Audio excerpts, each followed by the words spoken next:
जय जिनेन्द्र वन्दे तु सर्वसिद्धे ध्रुवममलमणोगमं गदिं पत्ते वोच्छामि समय पाहुड मिणमो सुध केवली भणिदम।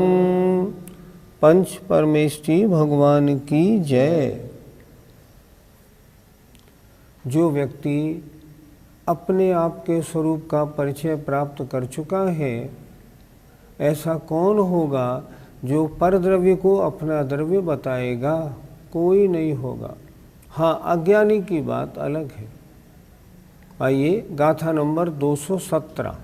कोणाम भणि जबु हो, कोणाम भणि जबु परदवम मम इदम हवदिदवम, परिदवम मम इदम हवदिदवम, अपाणमपणो परि, अपाणमपणो परि, गहम तुण्यदम वियाणन्तो, गहं तुण्यदं वियाणन्तो। बोलो।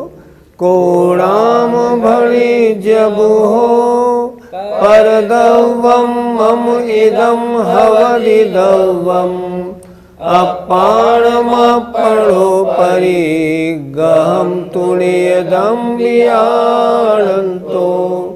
कोणाम भणि जबु हो, परदवम मम इदम हवदिदवम, अपाणमपणो परि, गहं तुण्यदं वियाणन्तो।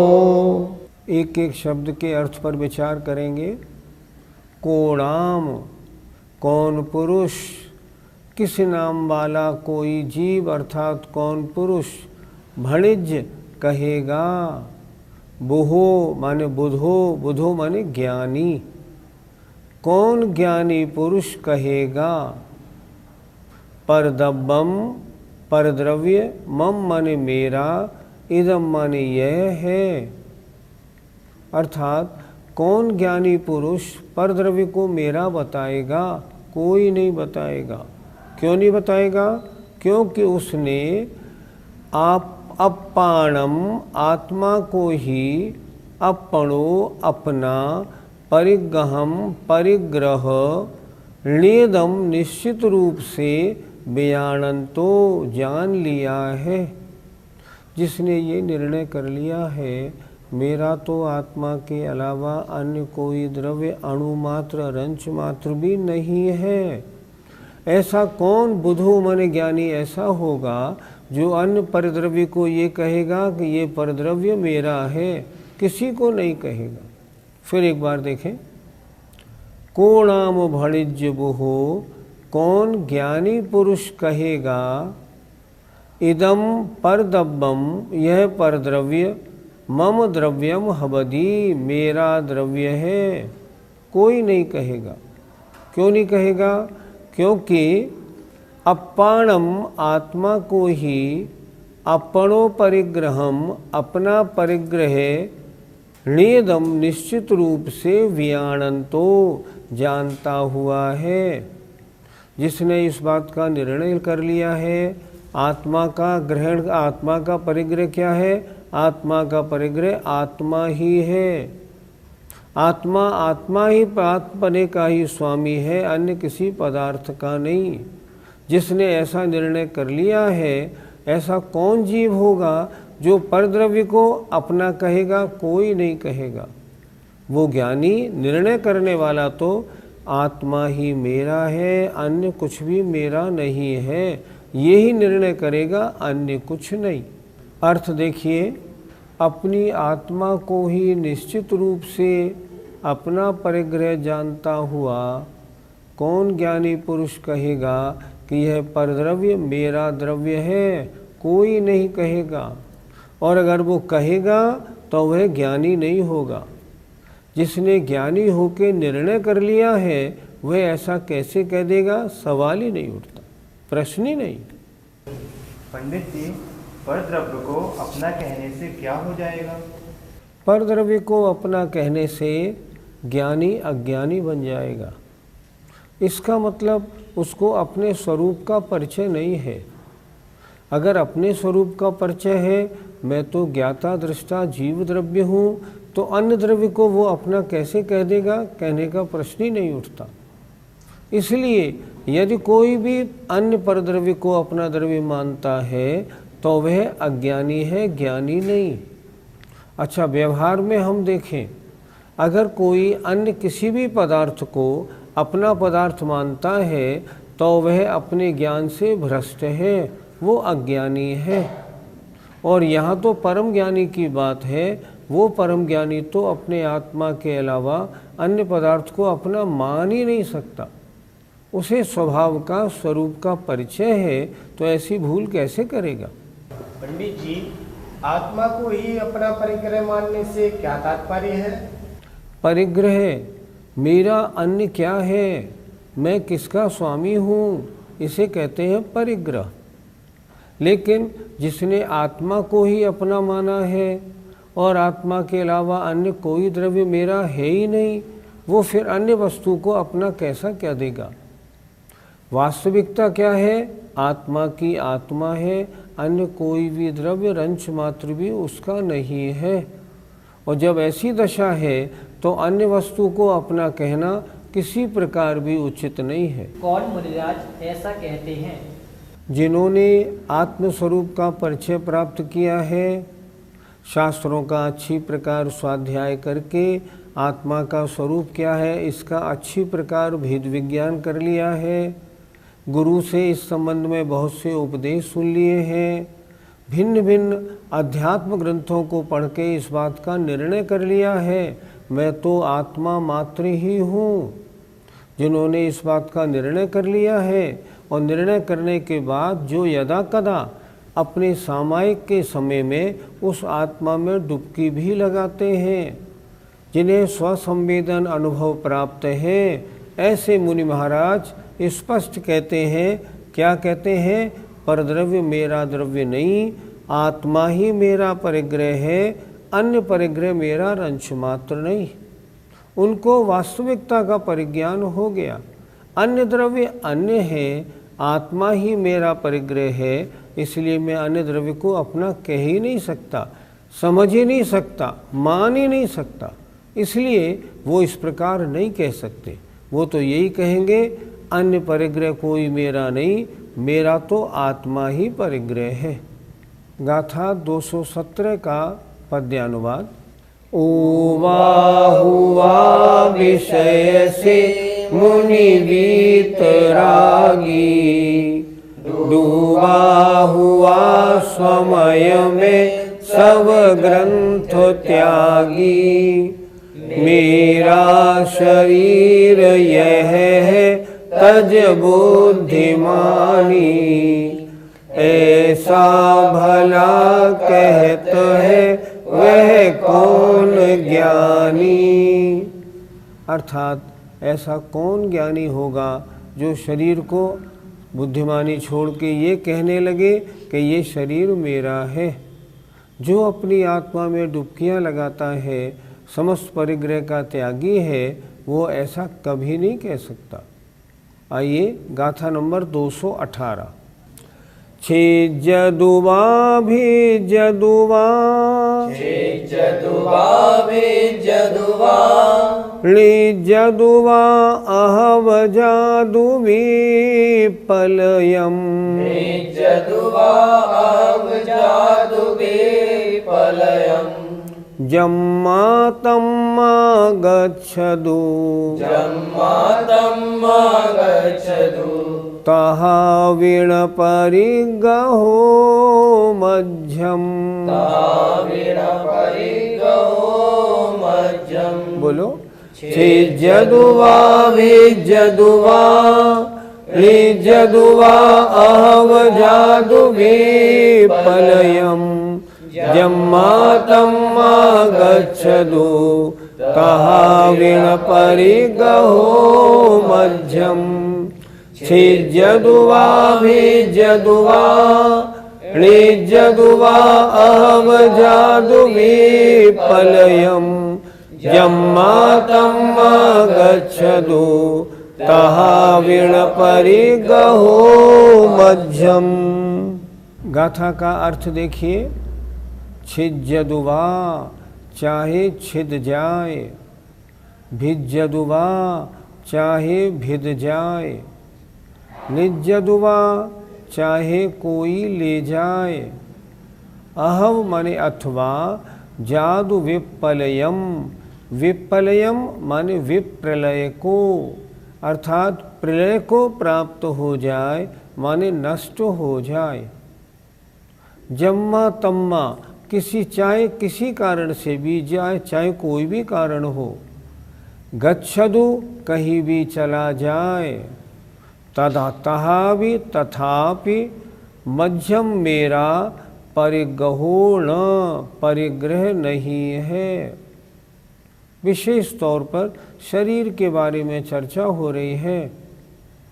परिग्रह जितने भी हैं उनमें सबसे ज़्यादा यह जीव किस परिग्रह को अपना मानता है? शरीर को। कहते हैं अन्य सब कुछ नष्ट हो जाए तो दुखी नहीं होता, लेकिन जब शरीर नष्ट होने की बारी आती है तब बड़ा दुखी होता है कि नहीं, कम से कम मैं तो बच जाऊं। क्यों? क्योंकि इससे सबसे ज़्यादा लगाव है अपने शरीर से। अब यहाँ वो ज्ञानी क्या विचार करते हैं, देखो, छिज्यदुवा मेरा शरीर चाहे छिद जाए, भिज्यदुवा चाहे भिद जाए, निज्यदुवा चाहे कोई ले जाए, अथवा जादु विपलयम चाहे प्रलय को अर्थात नाश को प्राप्त हो जाए, गच्छदु चाहे जिस कारण से चला जाए, तहावि तथापि माने फिर भी, मध्यम परिगहुण मेरा परिग्रह नहीं है, अर्थात शरीर को मैं अपना नहीं मान सकता। क्यों? मेरा है ही नहीं तो मैं मानूं कैसे? अर्थ देखें, यह शरीर आदि पर द्रव्य भले ही छिद जाए, भिद जाए, अथवा कोई इसे ले जाए अथवा नष्ट हो जाए, जिस किसी दशा को भी प्राप्त हो जाए, तो भी यह परिग्रह मेरा नहीं है, यह निश्चित है। इस प्रकार विचार कर ज्ञानी तो अपने स्वस्थ स्वभाव में रहता है। पंडित जी, शरीर की इतनी दशाओं का वर्णन क्यों किया है? क्योंकि जो महामुनि महाराज अपने ध्यान में स्थित होते हैं और जब उनके ऊपर तरह तरह के उपसर्ग शारीरिक बाधाएं आती हैं तो कितनी प्रकार की आती हैं, उनमें से कुछ प्रकारों का यहाँ वर्णन किया है। जैसे छिज्यदुवा, जैसे छेदो चाहे मेरा शरीर छिद जाए, जैसे सुकमाल मुनि महाराज का। सुकमाल मुनि महाराज को वो शालिनी घसीट कर ले गई, मैं अपने बच्चों के साथ उन्होंने कितना छेदा भेदा और उसको कितने समय तक खाती रही। ऐसा सब कुछ होने पर भी जो अपने स्वभाव में स्थित मुनि महाराज होते हैं उनका मन जरा भी ऐसा नहीं बोलता, हो मुझे खाया जा रहा है, मुझे छेदा जा रहा है, ऐसा नहीं बोलता। क्यों नहीं बोलता? क्योंकि उन्होंने उस शरीर को अपना माना ही नहीं है। जो हो रहा है वो शरीर के साथ है, मेरे साथ नहीं। देखें, भिज्यदुवा, कोई इसको भेद दे। सुनते हैं पद्म पुराण जी में प्रसंग आता है कि डंडक वन में 500 मुनि महाराजों को घानी में पेल दिया गया था, लेकिन उन्होंने उफ नहीं की। ऐसे प्रसंग शास्त्रों में और भी मिलते हैं। घानी में पेला लेकिन अपने शुभोपयोग में नहीं आए, शुद्धोपयोग में ही बने रहे, और घानी में पेलने वाले ऐसे मुनि महाराजों को भी मोक्ष प्राप्त हुआ। उन्होंने अगर शरीर को रंच मात्र भी अपना मान लिया होता कि मुझे पेला जा रहा है, नहीं तो शुभोपयोग में आ जाते, शुद्धोपयोग से अलग दूर हो जाते। उन्होंने उस ओर ध्यान ही नहीं दिया, उन्होंने ये माना ही नहीं कि मुझे इस तरह किया जा रहा है। निज्जदुवा, निज्जदुवा कोई कहीं भी ले जाए। जैसे सुकौशल महाराज को शेरनी खींच के कहाँ कहाँ नहीं ले गई, सब जगह ले गई। शरीर को खींचकर ले जाया जा रहा है, लेकिन शुद्धोपयोगी मुनि महाराज उस शरीर की ओर रंच मात्र ध्यान नहीं करते। ऐसा तो बहुत मुश्किल है, ऐसा कैसे हो सकता है कि शरीर को शेरनी खींच के ले जाए और फिर भी उस ओर ध्यान नहीं जाए। हम लोग इसका चिंतन नहीं कर सकते। क्यों नहीं कर सकते? हमारा शरीर का सहनन कौन सा? असंप्राप्ता श्रीपाटिका। हमारे शरीर पर तो अगर एक मक्खी बैठ जाए तो भी हम उड़ाने के लिए हाथ उठा देते हैं। उन लोगों का सहनन था वज्र वृषभ नाराज सहनन। अगर ऊपर से गिर जाए, एक कुदाई लगा ले तो जमीन छार छार हो जाए, उनके शरीर को चोट न लगे। जिनका शरीर इतना मजबूत होता है उन्हीं का ध्यान इतना मजबूत लगता है। इसीलिए तो आचार्यों ने कहा मोक्ष के लिए ध्यान लगाने के लिए क्या चाहिए? पहले वज्र वृषभ नाराज सहनन चाहिए। अगर आपका शारीरिक सहनन इतना मजबूत नहीं तो आप इतना अच्छा ध्यान लगा ही नहीं पाएंगे। आगे इन्होंने लिखा अयम जादू विप्लयम, प्रलय को प्राप्त हो जाए। सुनते हैं द्रोणगिरी में जो मुनि महाराज थे जिनके नाम से वो जगह प्रसिद्ध है, द्रोणगिरी में महाराज को राजा ने रुई में लपेट करके रुई में आग लगा दी थी, तेल छिड़क के आग लगा दी। गुरुदत्त महाराज, गुरुदत्त महाराज द्रोणगिरी से मोक्ष पधारे हैं, रंच मात्र भी नहीं हिले। पूरी आग लगने से सारी बॉडी प्रलय को प्राप्त हो गई, नष्ट हो गई, फिर भी उन्होंने उस शरीर में अपना राग नहीं बनाया। अगर राग बनाया होता तो मोक्ष सिद्धालय कैसे गए होते? उन्हें सिद्धालय प्राप्त हुआ। शरीर जल रहा है, जलने दो, लेकिन मैं बिल्कुल इससे भिन्न हूँ। मैं तो न जलता हूँ, न कटता हूँ, न मरता हूँ। ऐसा चिंतन था, इसलिए जैसे के तैसे बने रहे और उन्होंने मोक्ष प्राप्त किया। एक विशेषण दिया, चाहे कोई कहीं भी ले जाओ।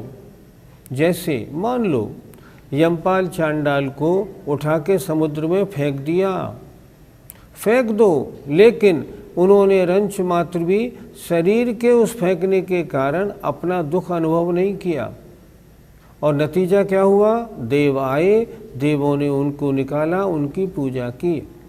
शास्त्रों में ऐसे कितने उदाहरण मिलते हैं कि मुनि महाराजों को आकाश मार्ग से फेंक दिया और वो ऊर्ध्वलोक सिद्ध बन गए। नीचे आने के पहले आयु समाप्त हुई, वहीं से सिद्धालय को प्राप्त हो गए। तो चाहे कोई कहीं भी ले जाए, अर्थात शरीर की कैसी भी परिस्थिति हो, लेकिन जो शुद्धोपयोगी मुनि महाराज होते हैं, जिन्हें निज पर का भेद विज्ञान होता है, जो शरीर को अपना नहीं मानते, मात्र अपने चैतन्य स्वरूप को ही अपना मानते हैं, वो इन परिस्थितियों में कुछ भी हो जाए फिर भी अन्य को, शरीर को अपना मानने को तैयार नहीं होते। उन सब महाराजों की चर्चा करने के लिए आचार्य कुंद महाराज ने भिन्न भिन्न यहाँ विशेषण दिए हैं। मेरा शरीर चाहे छिद जाए, चाहे भिद जाए, चाहे कोई ले जाए, चाहे कोई जला दे, चाहे इसका कुछ भी हो जाए, लेकिन शरीर रूप पर परिग्रह का ग्रहण मैं नहीं कर सकता। क्यों? मैं तो आत्मा चैतन्य स्वभावी हूँ, ये पुद्गलमय है। ऐसी धारणा बनती है और यही मोक्ष ले जाने वाली होती है। अगर शरीर को अपना नहीं माना लेकिन मजबूती नहीं होती तो शुभोपयोग हुआ होता, स्वर्ग प्राप्त होता। लेकिन जिन्होंने अपने शुद्धोपयोग को जरा भी नहीं हिलने दिया, ऐसे मुनिराज तो उस शुद्धोपयोग के बल से उसी भाव में मोक्ष को प्राप्त कर गए। मोक्ष प्राप्ति के लिए शुद्धोपयोग अनिवार्य है, क्योंकि शुद्धोपयोग ऐसा उपयोग है, अर्थात राग द्वेष आदि समस्त विकल्पों से हट करके मात्र अपनी शुद्ध आत्मा में ही उपयोग लगाना, ये एक ऐसा उपयोग है जो मोक्ष का साक्षात कारण है। और अनिवार्य कारण है। आज तक जितने जीवों को मोक्ष प्राप्त हुआ है उसका कारण शुद्धोपयोग है, क्योंकि शुद्धोपयोग से ही केवल ज्ञान प्राप्त होता है और केवल ज्ञान होने के बाद ही मोक्ष होता है।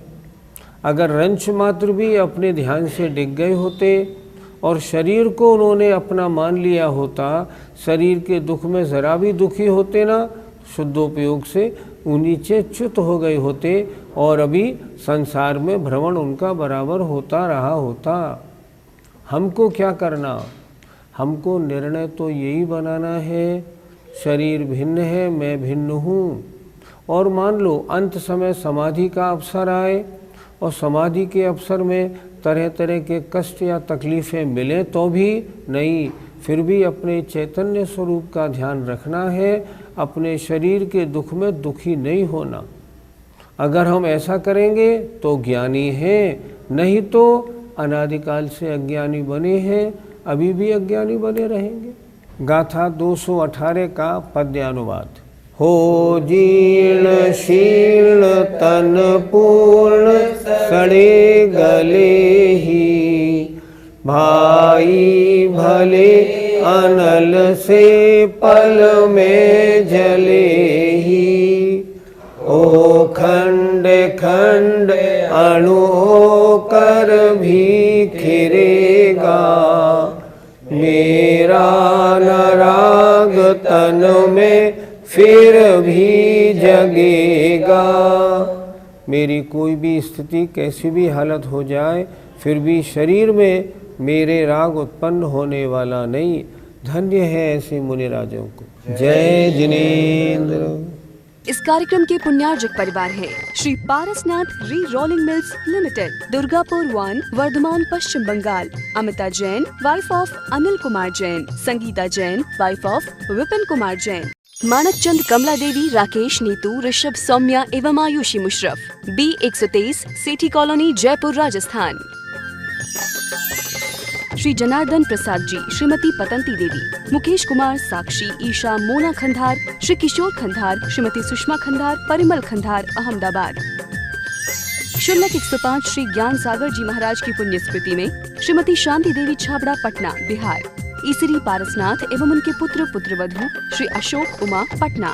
श्री विनोद बबीता, गुवाहाटी। श्री सुनील शालू, पटना। ब्रह्मचारी संजय भैया, ईसरी। श्री अभय मेघना, चंडीगढ़। श्री आलोक मेघना, वडोदरा।